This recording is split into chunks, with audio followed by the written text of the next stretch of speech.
Unlisted ಶೇರ್ಸಲ್ಲಿ ಹೂಡಿಕೆ ಮಾಡಬೇಕು ಅಂದರೆ ನಾನು NSE ಮತ್ತು ಇದನ್ನು ಎರಡಕ್ಕೂ ಮದುವೆ ಮಾಡಿಬಿಟ್ಟಿದ್ದೀನಿ. ಒಂದು ಕಾಂಬೋ ಬ್ಯಾಸ್ಕೆಟ್ ಮಾಡಿದ್ದೀನಿ. ಅಂದರೆ NSEಯಲ್ಲಿ 25% ಹಣ ಹಾಕ್ತೀನಿ, 75% MSEಯಲ್ಲಿ ಹಾಕ್ತೀನಿ. ಇವಾಗ ಈಗ ನನ್ನ ಹತ್ರ ಫಾರ್ ಎಕ್ಸಾಂಪಲ್ಲು ನನ್ನ ಹತ್ರ 10 ಲಕ್ಷ ಪೋರ್ಟ್ಫೋಲಿಯೋ ಇದೆ ಅಂದರೆ 10% ಅನ್ಲಿಸ್ಟೆಡ್ ಹಾಕಬೇಕು ಅಂದರೆ 1 ಲಕ್ಷ ರೂಪಾಯಿ ಅಲ್ಲಿ ಹಾಕಬೇಕು. ಆ 10%ಅಲ್ಲಿ 2.5% NSEಲಿ ಇಡ್ತೀನಿ, 7.5% ಈ ಒಂದು ಸಂಸ್ಥೆಯಲ್ಲಿ ಇಡ್ತೀನಿ. ಯಾಕೆ?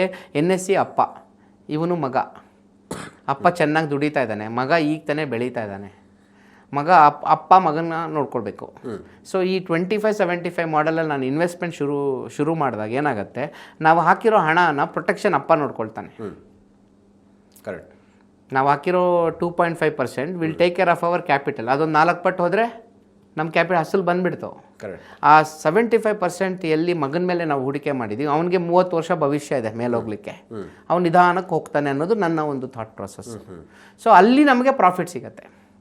ಈ ಒಂದು ಕಾಂಬಿನೇಷನ್ ಇನ್ವೆಸ್ಟಿಂಗ್, ಇದೊಂದು ಸ್ಟಾರ್ಟಪ್ ಇದ್ದಂಗೆ, ಇದೊಂದು ಲಾರ್ಜ್ ಕ್ಯಾಪ್ ಕಂಪನಿ ಇದ್ದಂಗೆ. ಸೊ ಎರಡನ್ನೂ ನಾವು ಜಾಯಿನ್ ಮಾಡಿದಾಗ ಈ ಲಾರ್ಜ್ ಕಂಪನೀಸ್ ಇದೇನಾದರೂ ತೊಂದರೆ ಮಾಡಿದ್ರೆ ಪ್ರೊಟೆಕ್ಷನ್ ಮಾಡುತ್ತೆ.